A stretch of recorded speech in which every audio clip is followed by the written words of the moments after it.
Dr. Tong Lee. I'm your host here with my co-host. Kurt Wilhelm here on Voice America Real Talk Radio. Welcome back, Kurt. You've been gone for a week. Yeah, a little over a week. Went on vacation, had a great time, spent time with family, talk about balancing life. It was great. That's wonderful. Last week you actually called in a little bit, which is nice. We were talking about your favorite topic, which is related to dieting and the pH balancing and something called alkaline diet. Absolutely. And even though now dieting meaning diet, the nice thing is about pH balancing your body, you might actually find that you'll drop some weight along the way just by default. I have done some, we thought about talking about this a few weeks back. I've done some thinking and researching, and I think I like the diet itself. I mean, many people do. I mean, we should go over some basics so Yes. our listeners know what are we talking about. So what exactly is alkaline diet? Now, before we do, I want to explain to everybody who might be just tuning in about Dr. Lee's credentials, how she is heavily credentialed and how I am not. So you want to weight the things that Dr. Lee has to say, even though I'm going to try to hold my own. We're going to debate. Actually, you're quite experienced in the health field, and you're very researched, well-read, so it's great to have a debate. Yeah. And I've had a lot of applied application, and you're going to have a good time on the show. But I do want to make sure that everyone understands that Dr. Lee has her medical credentials in China, so on the Eastern medicinal side. She also has them here in the United States as well, and works at more than one hospital here in the United States, and also has her own cosmetic surgery and med spa and holistic medicinal practice. Well, yeah, I'm also board certified anesthesiologist too. Yes, correct, and that's what takes her to the hospitals. That's right. I enjoy all the aspects, and in one of the shows we're going to talk about my life, lessons I learned as an anesthesiologist. Oh yeah. Yeah. To do a whole show about that. Yeah, absolutely. There's so many lessons I learned. So, for getting back on pH balancing and the alkaline diet, which is a really big buzz nowadays, a lot of people are talking about it. One of the big claim it makes is that cancer cells can only live in acidic environment. If you eat the alkaline diet, if you make your body more alkaline, you won't get cancer. We sort of brought that up and never really, made it into the end, is it true? So let's go to, first of all, what is the alkaline diet? Sure. I know you know it. I do. Yeah. And I try to practice it as much as I can, but this is what I want to share with the audience on the get-go, is that the reason why I'm extremely interested in pH balancing, having a pH balanced diet, is that I have been measuring my pH for over a year, and I have only found one thing that moves my pH, which means that I'm in acidic in the acidic side of the pH scale a lot of the time. So I am determined. I'm going to let you know on my journey through the pH balancing side what I find that actually works. I've only found one thing that works for me, but there's many things that work for many people. And one of those is on the fruit side, 2 surprising alkaline products. Now keep in mind, when we talk, not products, but produce, okay, is limes and lemons will actually push you on toward the alkalinity scale. Now they do have acid in them, but they also have a base as well. Okay, let me just summarize it. Basically, the alkaline diet is talking about eating certain foods, which is mostly vegetable and fruits, some nuts, and avoiding all sugar, soda, alcohol, red meat, and plus and minus on the dairy products, because those foods early on mentioned were more alkaline. The latter part of it is more acidic, and we monitor the pH by pH test strips in the urine. So this is the bottom line of what this diet is all about. and you can go to a health food store anywhere and get those pH strips. And measuring the urine, one of the things that Dr. Lee is going to talk about is there is a definite difference between the pH balance or the pH measurement of your blood versus your urine. So we'll talk about that a little bit more. Absolutely. So, the claim is saying that if your body is acidic, that's the environment the cancer cells can survive. That I don't know that I have a lot of scientific basis or backups for it. What we do know is that cancer cells produce a more acidic microenvironment. Correct. So it's which one is the cause, which one is the result? Yeah. And one of the things I do want to say to kind of go along with what you're talking about, we are not here to conclude whether or not pH balancing will cure cancer. However, I will tell you that pH balancing will help prevent cancer. We go a long way toward preventing cancer.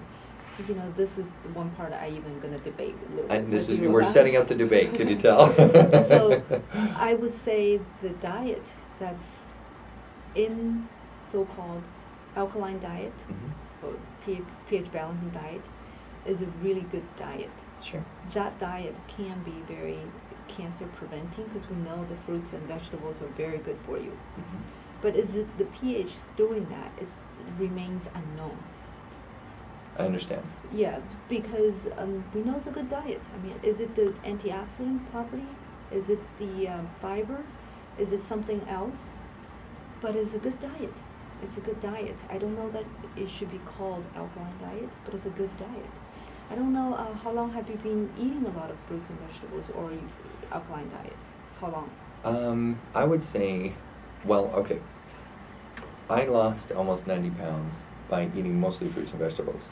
At the time, I did start early, and so it's been this has been about 6 years since I lost my weight, or I should say in my 6 to 5, so about 5 years since I lost my weight. It took me about a year to lose the weight, and I did it mostly through a vegetable diet, which some people, my personal trainers and things since then pulled me aside and said, oh, you got to get protein back in there. About the same time, I discovered getting protein to be able to develop the muscles back, so that essentially I just became a very skinny guy. They said, if you went through all that effort, if you would have done it, you could have been a built guy and been ripped and all those amazing things that we think that women would like in a man. Why didn't tell you earlier? I know, that's what I felt. So I started doing that, but here's the interesting thing, is that diet definitely has turned me into an acidic, my urine has turned acidic. Wait a minute, you're saying that you're eating, you mean the vegetable diet? No, the vegetable diet. Protein. The protein. So in other words, so just to do the comparison contrast, when I was losing my weight, I was eating, a grapefruit in the morning. But you weren't checking your pH. But I wasn't checking pH. I was in the learning process. So in the last 5 years, if you can imagine being 90 pounds heavier than I am right now, obviously I was not understanding health, how to be healthy. And so in my last 5 years is where I've gained a lot of my health knowledge. You've done a great job. Well, thank you. I appreciate that. So I wish I would have known about pH, because then I would be able to talk with a lot more authority about all the fruits and vegetables I was eating as I was losing the weight. And I could have said, now I am definitely, conclusively, my pH was alkaline before. And when I add protein in, now it's not, it's acidic. But here's something else. When you're losing weight, that actually pushes your pH over to the acid side as well. This is one point I was trying to make. As much as right now we're talking about pH, is it really that important to check your urine pH? Or is it just something you just need to eat healthy and just forget about the urine pH? You let the body does its own job. Right. No, it's really true. And anybody who's not watching on YouTube, you should watch this video on YouTube, because I am such an object of derision here with Dr. Lee. You can see in her face.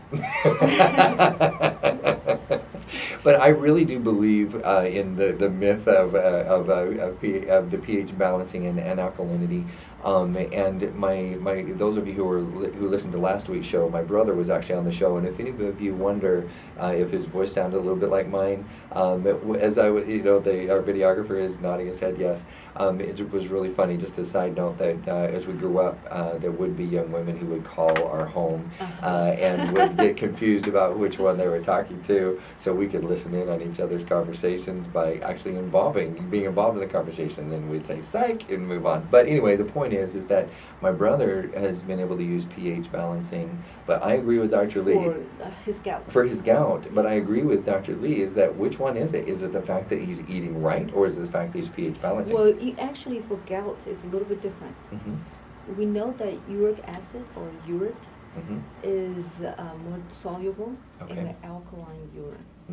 Gotcha. So if you actually can somehow get the urine in the gout patients who is suffering from the symptom, with more alkaline urine, you're actually going to excrete more uric acid, so you'll have more relief of symptoms. Oh, gotcha. So that is a very specific, different type of situation or disease. I understand. Yeah, but I do think, does pH play a role? Yes, it does. It might. There's just a lot of things we don't know. Sure. But to use that theory that we don't really have a lot of backing, I don't think that's a strong, point. But I do like the diet. Sure. The diet is good, yeah. And here's an example that I'm going to use for all of you, and I want to qualify what I'm about to say and give a warning about what I'm about to say. That I do not use what I'm about to tell you at home without the supervision of a doctor, okay? But to make Dr. Lee's point, there is a way to pH balance immediately and do it with no nutrition. And that is by taking some sodium bicarbonate. So in other words, we'll talk about that. Yes, we'll talk about that. But that would be, to kind of make your point, if all you did is take some baking soda and then balance. Hopefully you don't take it in my mouth. Put it in your urine. That's right. Yeah, that's that right. Wouldn't be smart. Yeah, besides it wouldn't be a true reflection, right? We'll talk about the alkaline water. Yeah, we'll talk about alkaline water, Yes. Because it looks like we're getting a little bit close to break. The point I want to make is you want to do it in a healthy, nutritional way, and that's where I agree with Dr. Lee, that at a minimum, even I believe that only half of it is pH balancing toward the alkalinity scale, and the other half is just eating right. It may be a coincidence. Yeah, it could be coincidental. Could be just a good coincidence. And we're also, in the third segment, we're going to be bringing in Dr. Kim, who believes wholeheartedly in the pH concept. So we'll have a very lively discussion in the third segment. But it looks like we're getting a little bit close to break. I'll leave Dr. Lee to make a couple of points before we go. Sure. Actually, I would like to give my email address for the listeners who have interesting questions on either our health tip of the day or the topic itself. Any questions, if you go to tongli.md@gmail.com. That is tongli.md@gmail.com. So when we come back, we're going to talk about how to choose the better food, make better choices for your pH or for your health. And we're going to talk about what is superfood, what is the worst food to take, and why do people try alkaline diet, for what reasons they do, and also we'll talk about the alkaline water. Absolutely. So don't go far away. We'll be back. And thanks for tuning in, and we'll be right back after the break here on Voice America Real Talk Radio.